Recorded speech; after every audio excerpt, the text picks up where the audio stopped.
Hello friends, तो यहाँ पे हम जो देख रहे हैं DBMS, RDBMS, SQL, PLSQL, MySQL, Oracle या फिर SQL सर्वर, तो ये सभी चीज़ों के बारे में थोड़ा थोड़ा हमको मालूम चाहिए।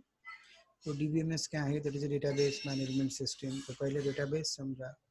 डेटा क्या है? डेटा जहाँ स्टोर होता है परमानेंट, उसको हम कहते हैं डेटाबेस। और उसको जो सॉफ्टवेयर रहता है that is nothing but with all rules is DBMS, that is database management system. तो अभी DBMS जो है, तो DBMS के अंदर क्या क्या पॉइंट्स हमको मालूम चाहिए, तो वो मैं यहाँ बता रहा हूँ। तो पहले तो डेटाबेस क्या है, तो उसका डेफिनेशन आपको मालूम चाहिए। और डेटाबेस मैनेजमेंट सिस्टम क्या है? is a program that allows user to define, manipulate and process the data in the database in order to produce meaningful information। जैसे बिजनेस में प्रॉफिट हो रहा है या लॉस हो रहा है, ये सब डिटेल आपको डेटाबेस मैनेजमेंट सिस्टम के द्वारा पता चलेगा। तो जैसे ये डेटा कहाँ रखते थे आप? तो पहले जो भी डेटा आपका होता था वो आप परमानेंट स्टोर करते थे, और वो फाइल के अंदर होता था, तो उसको हम कहते थे फाइल हैंडलिंग के कन्वेंशनल फाइल सिस्टम। तो जो भी डेटा आपने इंसर्ट किया था वो फाइल में रखते थे, तो that is a conventional file system. But अभी DBMS यूज़ करने के पहले हम फाइल यूज़ करते थे, तो उसको हम फ्लैट फाइल सिस्टम बोल सकते हैं। तो जिसमें डेटा हार्ड डिस्क में परमानेंट स्टोर होता था, और उसके बहुत सारे लिमिटेशंस थे। जैसे यहाँ पे लिमिटेशंस है, जैसे सेपरेट एंड आइसोलेट डेटा है, डेटा रिडंडेंसी का प्रॉब्लम था, मतलब बार बार रिपीट हो रहा था। और जो प्रोग्राम और डेटा, ये दोनों इंटरडिपेंडेंट होते थे। मतलब प्रोग्राम चेंज किया, डेटा चेंज करना पड़ेगा, या फिर डेटा चेंज किया तो प्रोग्राम चेंज करना पड़ेगा। आपको यूजर को जैसा चाहिए उसके हिसाब से आप रिप्रेजेंट नहीं कर सकते थे, और दैट मीन्स डेटा फ्लेक्सिबल नहीं था। तो ये सब प्रॉब्लम्स DBMS ने ओवरकम कर दिए हैं। ये करने के लिए DBMS ने बेसिकली एब्स्ट्रैक्शन का यूज़ किया है। एब्स्ट्रैक्शन को एक ही लाइन में समझो। अगर आपने कोई लोअर लेवल पे चेंज किए तो that may not affect on the higher level. मतलब वो हायर लेवल पे उसको वो चेंज नहीं होना चाहिए, या फिर वो चेंजेस दिखने नहीं चाहिए। जैसे कोई आदमी है, उसको हम बोलेंगे वो बहुत एब्स्ट्रैक्ट आदमी है, मतलब उसके मन में क्या चल रहा है वो बाहर पता नहीं चलने देता है, वैसे ही। तो वैसे कंसेप्चुअल लेवल है, फिजिकल लेवल है, व्यू लेवल है।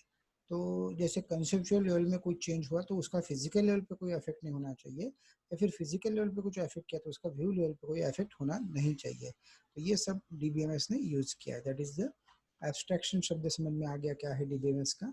और ये करने के लिए कुछ फंक्शन है DBMS के। तो that is it store the data, organize data, control data, या फिर प्रोटेक्ट डेटा। तो ये सभी काम DBMS करता है। तो DBMS के एडवांटेजेस भी है जैसे, तो और डिसएडवांटेजेस भी है। डिसएडवांटेज क्या होंगे अभी? तो थोड़ा स्पीड भी मतलब हो सकता है कम है। रिक्वायर स्पेशल नॉलेज, मतलब आपके पास अगर डेटा है बट आपके अंदर ओरेकल के अंदर है, आपको ओरेकल ऑपरेट करना नहीं आता, तो that is you should require special knowledge. और जो वर्जन है, जैसे कुछ वर्जन चेंज हो गया तो भी आप उसको जल्दी से एक्सेस नहीं कर पाते हो। तो DBMS के अलग अलग मॉडल आ गए मार्केट में। तो hierarchy model, network model, relational model. तो देखो फिगर ही बता रही है कि हायरार्ची मॉडल कैसा होगा, ये नेटवर्क मॉडल कैसा होगा। तो ये दोनों मॉडल मतलब धीरे धीरे ज़्यादा फेमस नहीं हुए हैं। और बाद में जो मॉडल आ गया दैट इज रिलेशनल मॉडल। तो दैट इज RDBMS। तो ये मॉडल बहुत फेमस हो गया, जिसको हम ER डायग्राम भी निकालते हैं इसके लिए। जैसे यहाँ पे एक एंटिटी है तो ये उसके एट्रीब्यूट्स है, ये दूसरी एंटिटी है उसके एट्रीब्यूट्स है, और ये दोनों में रिलेशन बनाया है। बोरोड बाय, ये बुक मतलब लाइब्रेरी में से इस यूजर ने लिया है, तो ये बुक के पूरे डिटेल्स आ गए और यूजर के डिटेल्स आ गए। ये सब कहाँ रखेंगे हम? तो ये रखेंगे टेबल में। तो ये टेबल कैसे होगा? That is relation. तो ये उसको कॉलम को हम एट्रीब्यूट्स बोलेंगे आज से। तो ये ओरेकल की या फिर आप SQL की भाषा है, जिसको हम बोलते हैं एट्रीब्यूट्स। एट्रीब्यूट्स मतलब कॉलम, या फिर इसको टपल बोलोगे, रोज इनको बोलोगे, ये पूरा हो गया रिलेशन। तो इस तरह की अलग भाषा है। That is a set of all possible, that is a values. तो यहाँ पे क्या होंगे? और दैट इज एट्रीब्यूट्स, कंस्ट्रेंट्स रहेंगे, यानी कुछ नियम रहेंगे। Then domain, what is a domain? Domain मतलब यहाँ पे संच रहेगा। जैसे अकाउंट नंबर निगेटिव नहीं चाहिए, पॉइंट वाला नहीं चलेगा। तो जो what are the possible set जो है यहाँ पे, उसको हम डोमेन बोलेंगे। तो ये जो DBMS या ओरेकल की भाषा है वो आपको आनी चाहिए। फिर से एक बार, ये टेबल को हम रिलेशन बोलेंगे, और कॉलम को एट्रीब्यूट्स बोलेंगे। यहाँ जो पॉसिबल वैल्यूज चलेंगे उनको डोमेन बोलेंगे, set of all possible values. और एट्रीब्यूट्स, ये रोज है तो उनको टपल बोलेंगे, और कॉलम को एट्रीब्यूट्स बोलेंगे, ये पूरे को रिलेशन बोलेंगे। फिर बाद में ये वन टू मेनी रिलेशनशिप हमको मालूम चाहिए। जैसे एक पिक्चर है, कोई मूवी चल रही है थिएटर में, तो वहाँ पे एक पर्दा है और पर्दा एक है, तो फिर एक मूवी पे मूवी के लिए एक पर्दा, तो वन टू वन आ गया। वन टू मेनी क्या है, एक मूवी थिएटर में एक ही चेयर है क्या, या फिर एक ही पर्सन बैठा है क्या, नहीं, बहुत सारे ऑडियंस उसमें आ सकते हैं। That is one to many. Many to one या फिर मेनी टू मेनी, तो मतलब एक टीचर बहुत सारे स्टूडेंट को पढ़ा सकता है, या फिर एक स्टूडेंट बहुत सारे टीचर से पढ़ सकता है। तो इस तरह मेनी टू मेनी रिलेशनशिप भी हमको मालूम चाहिए। तो ये हमारा डीबीएमएस स्टार्ट हो गया। उसके अंदर थोड़ा बहुत हमने आरडीबीएमएस के कंसेप्ट देखे हैं। सो पहला तो डीबीएमएस क्या है ये कंसेप्ट देखा। So that is what is database, what is database management system.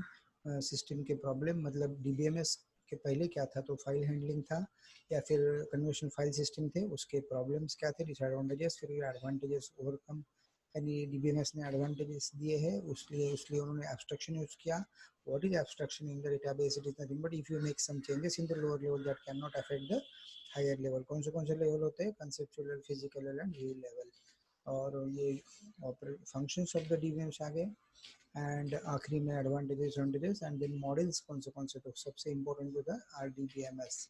तो ये जो मॉडल्स है, नेटवर्क मॉडल, ये हायरार्की मॉडल, ये network model, and at last ये should know the relational model.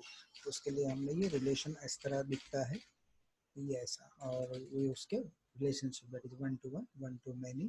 तो ये जो था, अभी हम कहाँ पे है वो देख लो ठीक से।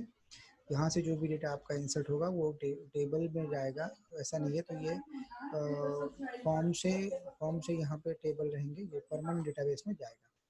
तो आपने अभी तक क्या क्या देखा है, देखो ये हम डीबीएमएस चालू है अभी हमारा, और थोड़ा बहुत हमने आरडीबीएमएस का कंसेप्ट शुरू किया है। Okay, thank you.